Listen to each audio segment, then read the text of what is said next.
नमस्कार दोस्तों, मैं आपका अपना हिमांशु ठाकुर और आप देख रहे हैं आपका अपना चैनल यूटी न्यूज नेटवर्क। दोस्तों, इस वक्त मेरी मौजूदगी है काशीपुर के उप जिलाधिकारी कार्यालय में।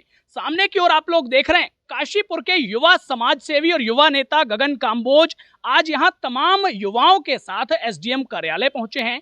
न जाने कोई एक ऐसा विषय है जो बेहद संगीन और बेहद गंभीर नजर आ रहा है। अब वो क्या विषय है कि आखिर इन लोगों को एसडीएम कार्यालय आना पड़ा और यहाँ पर बातचीत करने का प्रयास करना पड़ा, आइए सीधा इन्हीं से जानेंगे। काम्बोज साहब, आखिर किस विषय को लेकर के एसडीएम कार्यालय पहुंचे हैं और किस तरीके का मामला है? हमारे यहाँ अभी उत्तराखंड में दरोगा की भर्ती भी है, उसी के लिए सभी युवा लोग हैं, उसमें प्रैक्टिस के लिए स्टेडियम जा रहे हैं। वहाँ पर 2 दिन से जानकारी मिली थी कि इनका गेट बंद कर दिया गया, इनको अंदर प्रवेश नहीं दिया जा रहा है। तो उसी के संबंध में माननीय एसडीएम महोदय से आज मुलाकात की है। सभी युवा साथियों का कल स्टेडियम गए थे, वहाँ बातचीत की थी कि भाई इनका फिजिकल है और इनको प्रैक्टिस करने के लिए ना रोका जाए। वहाँ की भी कुछ चीज़ें हैं कि उनका कहना है कि भाई उनकी जो महीने की फ़ीस है पहले फ़ीस जमा करी जाए और उसके बाद ही आपको प्रवेश मिलेगा। लेकिन मानवता के नाते उप जिलाधिकारी महोदय से मिले और मुझे पूर्ण विश्वास है कि ये 200-250 बच्चे जो हमारे काशीपुर विधानसभा क्षेत्र के और यहाँ के लोग हैं, इनको निःशुल्क इनकी प्रैक्टिस कराई जाएगी, क्योंकि सभी मध्यम परिवारों से हैं और सभी ये आने वाला भविष्य है। ये 200-250-300 लोग जो आज प्रैक्टिस कर रहे हैं, मुझे पूरी उम्मीद है कि इन 300 में से मैं तो चाहूँगा कि 300 ही लोग भर्ती हों और 300 दरोगा हमारी विधानसभा के हों। तो मैंने आज एसडीएम महोदय से प्रार्थना भी की है, विनम्र निवेदन किया है कि इनको निःशुल्क करा दिया जाए और मुझे पूर्ण विश्वास है कि इनको निःशुल्क शाम तक करा दिया जाएगा और इनको सभी को प्रवेश स्टेडियम में दिला दिया जाएगा।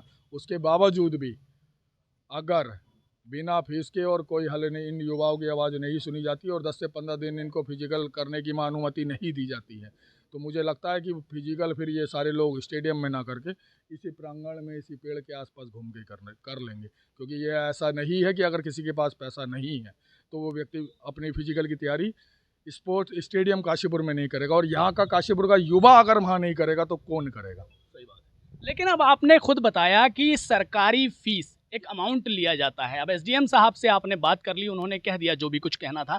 आपको लगता है सरकारी जो फीस कट रही है वो भी ना कटे, पूर्ण रूप से निःशुल्क ही हो? देखिए, 10 से 15 दिन का है, इनका कोई ये लगातार वाला नहीं है। वहाँ लगातार जो व्यक्ति जाते हैं उनके लिए शुल्क निर्धारित है और कई चीज़ें ऐसी हैं, ऐसा भी नहीं है कि यही लोग वहाँ निःशुल्क जा रहे हैं, ऐसा भी नहीं है कि यही लोग निःशुल्क जा रहे हैं। बहुत लोग हैं, मेरे जैसे बहुत लोग होंगे जो सुबह सुबह दोपहर शाम जा रहे हैं वहाँ पर, वो निःशुल्क जा रहे हैं। क्यों? उनकी पहचान है, वो यहाँ पे अपना दम रखते हैं तो इसलिए वो निःशुल्क रहेंगे। इनको मतलब इन युवाओं की कोई पहचान नहीं है तो ये बिना पैसे के अंदर एंट्री नहीं लेंगे, ऐसा संभव नहीं होगा। दोहरा रवैया नहीं चलेगा और कोई इतना बड़ा इशू नहीं है। और मुझे मानवता के नाते मुझे पूर्ण विश्वास है कि ये इन सब का निःशुल्क हो जाएगा।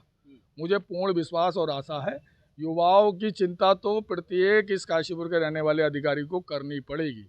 अगर पैसे ही देने की नौबत आएगी तो मैं चाहूँगा कि माननीय उप जिलाधिकारी महोदय अपना बड़ा मन करते हुए, और जो 250 बच्चे हैं, अगर 1000 रुपये फीस जा रही है तो मैं कहना चाहूँगा कि इन युवाओं के लिए अपने वेतन से वहाँ की फीस भर दी जाए और इन युवाओं को एक मौका देना चाहिए। तो साथियों, गगन काम्बोज को आपने सुना। अब साथ में जो युवा हैं जो वाकई प्रैक्टिस करते हैं उनसे भी जरा पूछना जरूरी है। क्या नाम है? अनिकेत कुमार। किस चीज़ की प्रैक्टिस करते हैं? यूकेएसआई के लिए। अच्छा, यूकेएसआई के लिए प्रैक्टिस कर रहे हैं। लगातार तैयारियां चल रही थी लेकिन अचानक से आप लोगों को रोक दिया गया। क्या बोलकर रोका गया? जी, हमसे ये बोला गया कि अगर आप आना चाहते हैं तो आप पंजीकरण कराइए, फिर उसके बाद ही आपको अंदर प्रवेश दिया जाएगा। तो और इससे पहले इतने टाइम से कोई फीस नहीं थी, लेकिन जब उत्तराखंड एसआई का फिजिकल हमारे सर पे है तब इन्होंने 1000 रुपये फीस मांगने की डिमांड कर दी है। तो आपको लगता है कि भाई इन्होंने आपदा को अवसर बनाने का प्रयास कर लिया? हाँ जी, बिल्कुल, यही हमें भी लगता है। तो फिलहाल आज यहाँ एसडीएम साहब से मिलने आप लोग पहुंचे हैं, क्या लगता है कुछ निदान होगा? जी जरूर होगा। अभी हमने एसडीएम साहब से बात करी है, जैसे गगन भैया ने कहा, अभी उन्होंने बात करी है तो हो जाएगा। जी, क्या नाम है आपका? आयुष कुमार। आप भी तैयारी करते हैं? जी, कितने समय से स्टेडियम में तैयारी कर रहे हैं? लगभग 2-3 महीने से। और 2-3 महीने से अभी तक कोई फीस नहीं दिया? कोई फीस नहीं थी, कोई रोकने वाला नहीं था। अचानक से जो वही जैसे कि भाई ने कहा कि डेट आ गई, फिजिकली सबकी कंफर्म हो गई है, तो तभी से इन्होंने गेट बंद कर दिया सभी लोगों का और तभी से 1000 रुपये फीस का इन्होंने बोल दिया है कि कोई एंट्री नहीं लेगा। बाकी जिनकी जान पहचान है वो लोग चले जाते हैं अपना फ़ोन वगैरह करा के, बाकी सब लोग बाहर खड़े रहते हैं। अच्छा, ये जान पहचान वाली बात 2-3 बार मैं सुन चुका हूँ, ये आप लोगों की आंखों देखी बात है या यूं ही हवा हवा में कह रहे हैं? नहीं, आंखों देखी बात है। कुछ लोग ऐसा कहते हैं कि फ़ोन करा देंगे, इस तरह करा देंगे कि कुछ हमारे सामने है कि जो कल तक नहीं थे वो अंदर भी हैं, कर रहे हैं। तो अब वो चीज़ है तो थोड़ा ठीक नहीं लगता ना। हमें भी प्रैक्टिस करनी है। चलिए, तो साथियों आपने सुना, ये काशीपुर शहर के वो युवा हैं जो भविष्य में हो सकता है कि दरोगा बनेंगे या किसी ना किसी बड़ी सरकारी नौकरी को प्राप्त करेंगे। लेकिन अभी के समय में ये तमाम युवा काशीपुर के स्टेडियम में दौड़ लगाने जाया करते हैं और दौड़ लगाने में इनकी जो सबसे बड़ा अड़ंगा आया है वो अड़ंगा ये है कि भैया इनको अब 1000 रुपये महीने की फीस देने का फरमान दे दिया गया है। अब जितने भी ये युवा हैं इनमें से कोई भी एक ऐसा युवा नहीं है जो 1000 रुपये महीने की फीस अफोर्ड कर सके। कहीं ना कहीं भारी बात होती है एक बेरोजगार युवा के लिए। तो इसी विषय को लेकर के समाज सेवी गगन काम्बोज और उनके तमाम साथी आज एसडीएम कार्यालय पहुंचे। उन्होंने बातचीत करने का प्रयास भी किया। अब इस पूरे विषय को लेकर के भविष्य में किस प्रकार की कार्रवाई होती है, किस प्रकार का एक्शन होता है, ये जरूर देखने वाली बात होगी।